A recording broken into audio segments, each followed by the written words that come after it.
మన హిందూ సంస్కృతి గురించి చెప్తూ ఉండడంతో మూవీ స్టార్ట్ అవుతుంది. మన సంస్కృతిలో ఇలాంటి కథలు చాలా ఉన్నాయి. వాటి గురించి మనం ఇప్పటి వరకు విని ఉండం. అసలు వాటి ప్రస్తావన ఏ పుస్తకంలోనూ మనకు దొరకదు. నిజానికి మనలాంటి ఈ తరం వాళ్ళు గుడులను కేవలం అందులో ఉండే విగ్రహాల వల్లే గుర్తుపడతారు.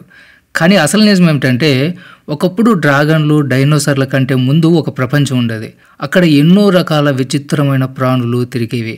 అందులో ఒక ప్రాణి పేరు యాలి. అది చాలా భయంకరమైనది.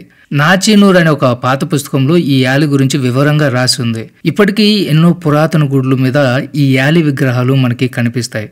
స్టోరీలకు వెళ్తే పూర్వం నాగమలై అనే ఒక దట్టమైన అడవి ఉండేది. ఆ అడవిలో నాగవంశానికి చెందిన వాళ్ళు నివసించేవాళ్ళు. అక్కడే ఒక పెద్ద నిధిని దాచిపెట్టారు. ఆ నిధిని దక్కించుకోవడానికి ఎంతో మంది ప్రయత్నం చేశారు. కానీ అక్కడికి వెళ్ళిన ప్రతి ఒక్కరు కూడా చనిపోయారు. ఇప్పుడు సీన్ కట్ చేస్తే ప్రెజెంట్ లో ఒక భార్య భర్తలను చూపిస్తారు. వాళ్ళు ఎవరి నుంచో తప్పించుకుని ప్రాణభయంతో పరుగులు పెడుతూ ఉంటారు. వాళ్ళ వెనక కొంతమంది పడి తరుముతూ ఉంటారు. ఎందుకంటే ఆ భార్య భర్తలు ఇద్దరు అప్పుల్లో కూరుకుపోయి ఉంటారు. అప్పు ఇచ్చిన వాళ్ళే వాళ్ళని చంపడానికి వెంటాడుతూ ఉంటారు. అలా పరిగెడుతూ వాళ్ళు నాగమలై అడవి సరిహద్దు దగ్గరికి చేరుకుంటారు. వాళ్ళని తరుముకొస్తున్న వాళ్ళు ఆ అడవిని చూడగానే భయంతో వెనక్కి తిరిగి పారిపోతారు. ఇప్పుడు ఆ భార్య భర్తలు ఆ అడవిలోకి వెళ్ళి సేఫ్ అనుకుని అలసిపోయి అక్కడే నిద్రపోతారు. కొద్దిసేపు తర్వాత ఆ భర్తకు మెలకు వస్తుంది. ఎవరో తనని పిలుస్తున్నట్లు అనిపిస్తుంది. తీరా చూస్తే అది తన భార్య గొంతు. పక్కకు తిరిగి చూస్తాడు. కానీ ఆమె ఇంకా నిద్రపోతూనే ఉంటుంది. అసలు కదలట్లేదు. అప్పుడే మళ్ళీ అదే గొంతు ఆకాశం నుంచి వినిపిస్తుంది. అది ఖచ్చితంగా తన భార్య గొంతే. అతనికి వెంటనే భయం వేస్తుంది. వెనక్కి తిరిగి చూసేసరికి అక్కడ పడుకున్న తన భార్య మాయమైపోతుంది. ఇది చూసి అతను షాక్ అయిపోతాడు. ఏడుస్తూ తన భార్య కోసం వెతకడం మొదలు పెడతాడు. కానీ అంతలోనే మాయమైన తన భార్య మళ్ళీ వెనకాలే కనిపిస్తుంది. వెంటనే ఆమెను నిద్రలేపి మనం ఇక్కడి నుంచి వెంటనే వెళ్ళిపోవాలి, ఈ ప్రదేశం అస్సలు బాగలేదని చెప్తాడు. అలా ఆమెను తీసుకుని ముందుకు వెళ్తూ ఉండగా అతనికి ఒక విషయం గుర్తొస్తుంది. తను ఉన్నది మామూలు అడవి కాదని, ఎవరు అడుగు పెట్టడానికి కూడా సాహసించిన ఆ నాగమలై అడవి అని తెలుసుకుంటాడు. వెంటనే అతనికి ఆ నిధి గురించి కూడా గుర్తొస్తుంది. సో తనకి ఆశ పుడుతుంది. తన భార్యని తీసుకుని నేరుగా ఆ నిధిని దాచిపెట్టిన చెట్టు దగ్గరికి వెళ్తాడు. ఒక కర్ర తీసుకొని ఆ చెట్టు కింద తవ్వడం మొదలు పెడతాడు. అంతే, అతను అలా తవ్వడం మొదలు పెట్టగానే ఎక్కడి నుంచి ప్రత్యక్షమైందో తెలియదు కానీ ఒక ఏనుగు ఉన్నట్టుండి అతని ముందుకొచ్చి తన వెంట పడుతుంది. అతను తప్పించుకునే లోపే ఆ ఏనుగు అతన్ని తన తొండంతో పైకి విసిరి చంపేస్తుంది. ఇప్పుడు అసలు విషయం ఏమిటంటే ఇదంతా ఒక కథ. దీన్ని నందిత అనే ఒక ఆర్కియాలజిస్ట్ ఒక పుస్తకంలో చదువుతూ ఉంటుంది. ఆ పుస్తకం చదివిన తర్వాత దాని గురించి మరింత తెలుసుకోవాలని తన అసిస్టెంట్తో కలిసి తమిళనాడుకు బయలుదేరుతుంది. అక్కడ ఇలాంటి చారిత్రక కథలు రాసే ఒక రచయిత ఇంటికి వెళ్తుంది. అయితే ఆ రచయిత గత 20 ఏళ్ళుగా హిందూ చరిత్ర గురించి రాయడం మానేసి ఉంటాడు. నందిత అతని దగ్గరికి వెళ్ళగానే అతను ఆమెను చూసి చాలా సంతోషిస్తాడు. ఇంత దూరం ఎందుకు వచ్చావమ్మా అని అడుగుతాడు. అప్పుడు నందిత, నేను ఒక విషయం గురించి తెలుసుకోవాలని వచ్చాను.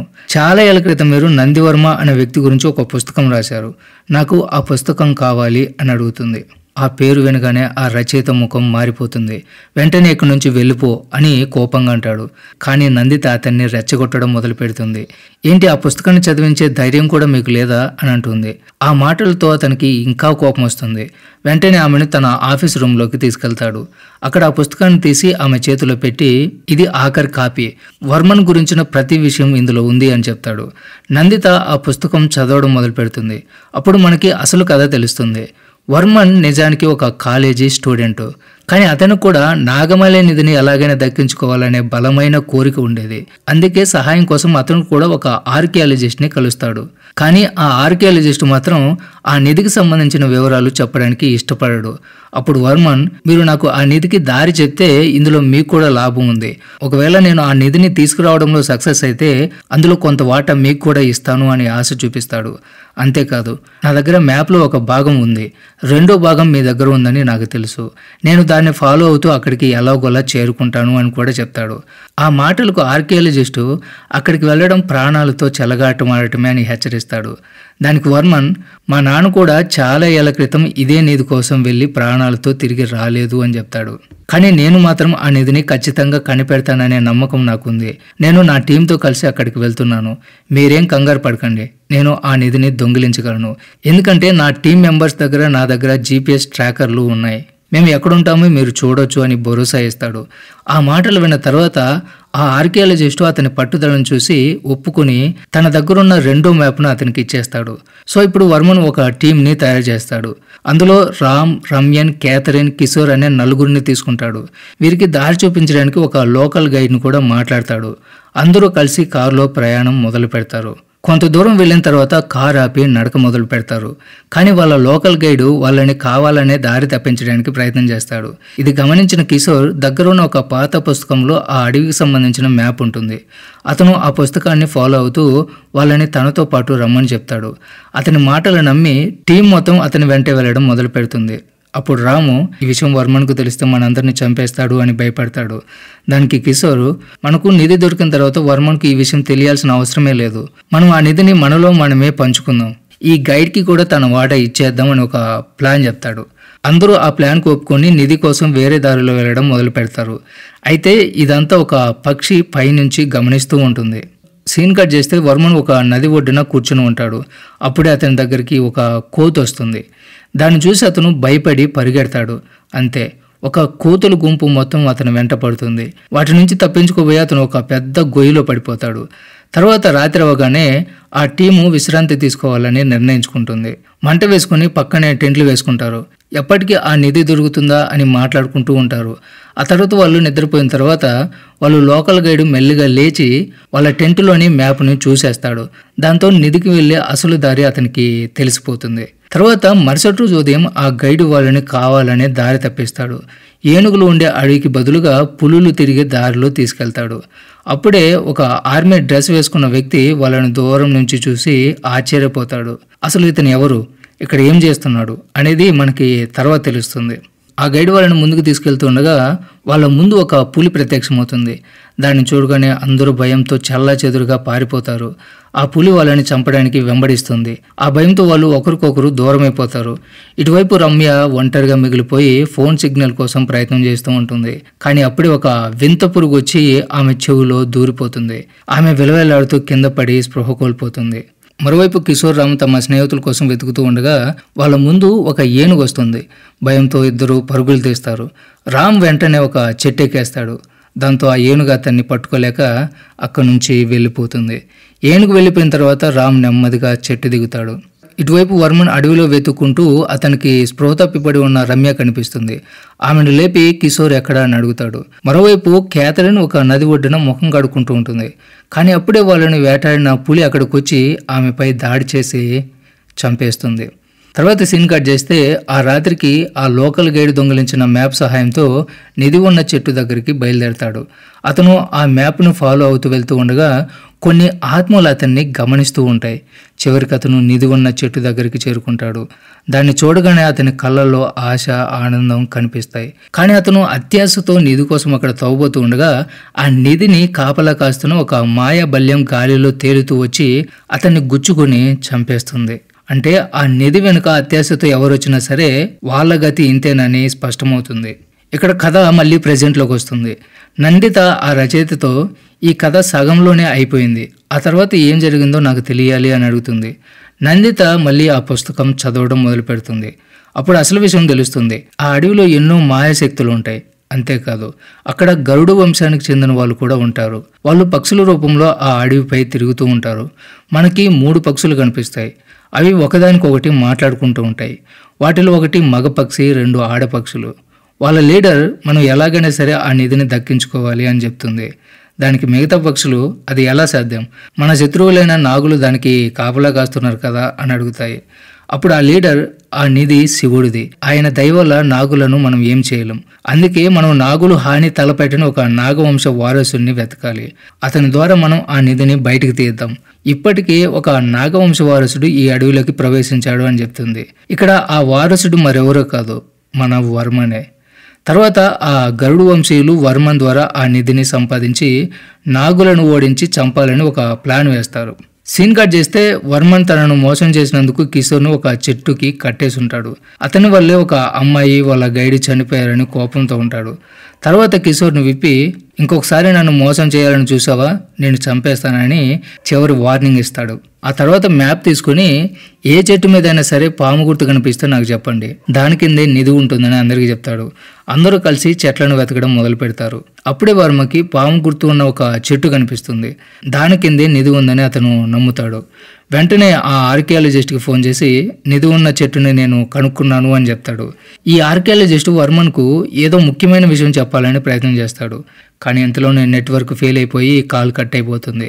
తర్వాత వాళ్ళు ముందుకు వెళ్తూ ఉండగా అకస్మాత్తుగా అడవిలోని గిరిజనులు వాళ్ళపై దాడి చేస్తారు. వాళ్ళని దారుణంగా కొడతారు. రమ్య తలపై గొడ్డలితో కొట్టడంతో ఆమె అక్కడికక్కడే చనిపోతుంది. వర్మన్ వాళ్ళతో పోరాడతాడు. అప్పుడే ఆ గరుడు వంశీయులు పక్షుల రూపంలో అక్కడికి వస్తారు. వాళ్ళని చూడగానే ఆ గిరిజనులు భయపడి అక్కడి నుంచి పారిపోతారు. తర్వాత ఆ రాత్రి గరుడ వంశీయుల ప్రార్థన చేయగా ఆకాశం నుంచి వాళ్ళకు నాగులతో పోరాటానికి ఒక దివ్య అస్త్రం లభిస్తుంది.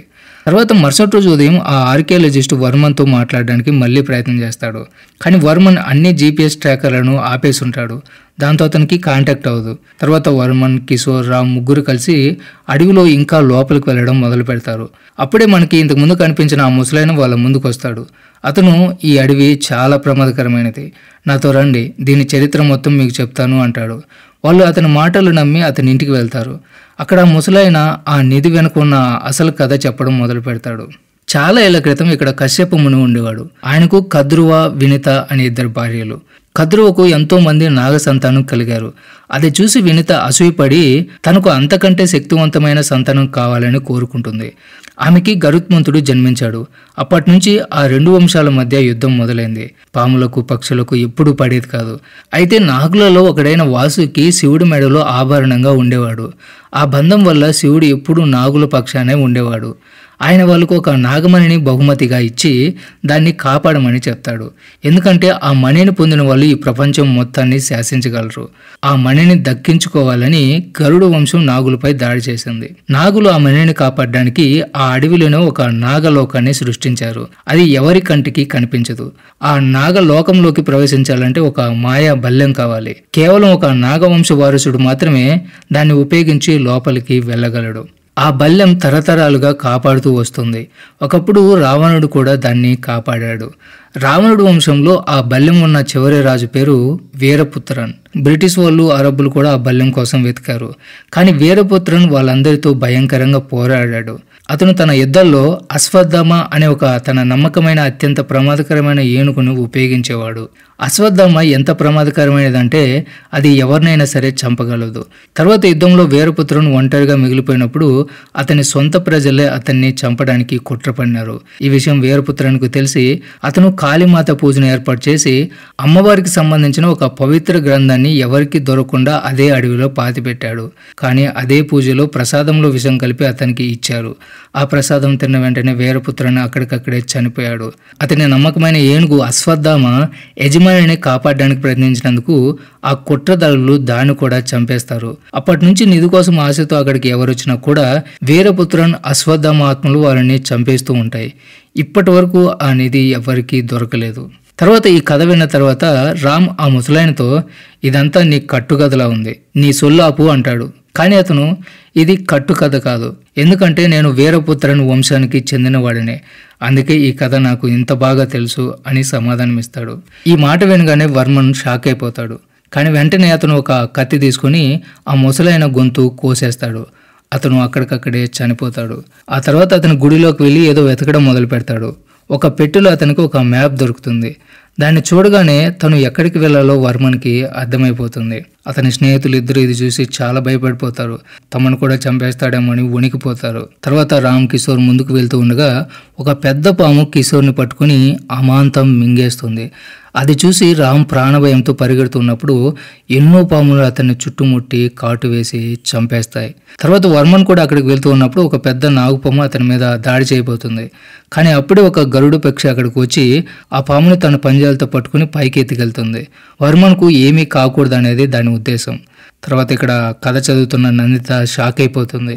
ఆ రచయితతో తర్వాత ఏం జరిగిందో కూడా నాకు తెలియాలి అని అడుగుతుంది. ఆ రచయిత మిగిలిన పేజీలు ఆమెకి ఇస్తూ వద్దు, దీని తర్వాత అస్సలు చదువుకో అని హెచ్చరిస్తాడు. కానీ ఆమె వినకుండా చదవాలని పట్టుబడుతుంది. దాంతో అతను ఆ పేజీలు ఇచ్చేస్తాడు. ఆమె చదవడం మొదలు పెడుతుంది. వర్మను ఒక విచిత్రమైన ప్రదేశానికి చేరుకుంటాడు. అక్కడ గరుడు వంశీయులు అతన్ని కలుస్తారు. అక్కడే అతనికి ఆ మాయా బల్యం కూడా దొరుకుతుంది. అతను ఆ బల్యంతో నిధి కోసం తవ్వడం మొదలుపెట్టగానే వీరపుత్రుని అశ్వత్థామ ఆత్మలు అతన్ని చంపడానికి వస్తాయి. కానీ గరుడు వంశీయులు అతన్ని కాపాడతారు. ఆ ఆత్మలు అంతమైన వెంటనే భూమిలోంచి యాలి అనే ఒక భయంకరమైన జంతువు నిద్రలేస్తుంది. అది అందరిపై దాడి చేయడం మొదలు పెడుతుంది. అది యాలి ఎంత శక్తివంతమైనదంటే గరుడు వంశీయులు కూడా దాన్ని ఎదుర్కోలేకపోతారు. వాళ్ళ లీడర్ భయంతో అక్కడి నుంచి పారిపోతుంది. అదే సమయంలో ఆ నాగమణి గరుడ వంశానికి దక్కకుండా కాపాడడానికి ఆదిశేషుడు కూడా అక్కడికి వస్తాడు. ఇలా ఈ పుస్తకం ఇక్కడితో ముగిసిపోతుంది. నందిత ఆ కథ చదివి నివ్వరిపోతుంది. ఆ రచయిత నీ ఆకలి ఇంకా తీరినట్లేదు, కానీ దీనికి మించి నేనేమీ చెప్పలేను, మంచిది ఇక్కడి నుంచి వెళ్ళిపో అంటాడు. నందిత భయంతో అక్కడి నుంచి వెళ్తూ ఉండగా ఆ రచయిత ఇంట్లో ఆ కథలో ఉన్న మాయాబల్యం నిజంగానే ఉండడం చూస్తుంది. అది చూసి ఇంకా భయపడి అక్కడి నుంచి పారిపోతుంది. అప్పుడే మనం ఆ రచయిత కళ్ళను చూస్తాం. అవి పాము కళ్ళలా మారిపోయి ఉంటాయి. ఇప్పుడు మనకు అసలు నిజం అర్థమైపోతుంది. ఆ రచయిత మరెవరో కాదు, 20 ఏళ్ల క్రితం అక్కడికి వెళ్ళిన వర్మనే. ఆ సంఘటన తర్వాత తను కూడా ఒక నాగవంశ వారసుడని తెలుసుకుంటాడు. దాంతో అతను గరుడు వంశాన్ని వదిలేసి నాగుల పక్షాన చేరి ఆ నిధికి రక్షణగా అక్కడే ఉండిపోతాడు. ఈ సీన్తోనే మూవీ ఎండ్ అవుతుంది. సో ఇది ఫ్రెండ్స్ ఇవాల్టి video. Don't forget subscribe. Thanks for watching.